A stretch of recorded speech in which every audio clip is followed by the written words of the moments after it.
10-месечно бебе не успеа да се избори за живот. Тоа се заразило со мали сипаници. Според лекарите, немало други заболувања, а по 2 недели минати на интензивно лекување на детската клиника, добило и мозочно крварење, што било фатално. Имало тешка пневмонија, мозочно крварење, излива крв во мозокот.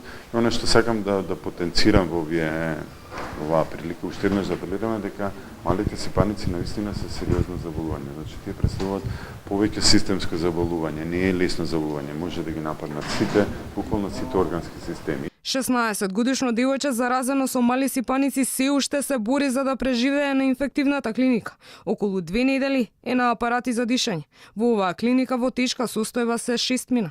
Дополнително загрижува и малиот одзив при теренската вакцинација низ училиштата, поради што од здравствениот дом најавија дека ќе се направат дополнителни напори за да се имунизираат што повеќе деца. Тие 7 до 8% не изгледаат многу. Нели се стремиме сите да го постигнеме идеалниот процент од 95%.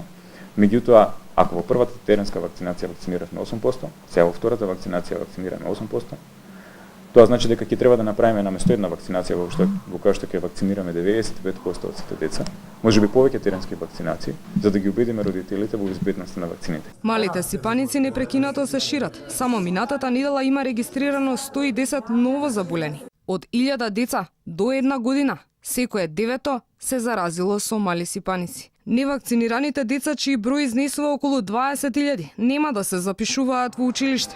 Ова важи и за градинките. Според здравствените власти, ова е единствен начин за да се избориме со епидемијата на морбили, која досега зема 4 детски животи.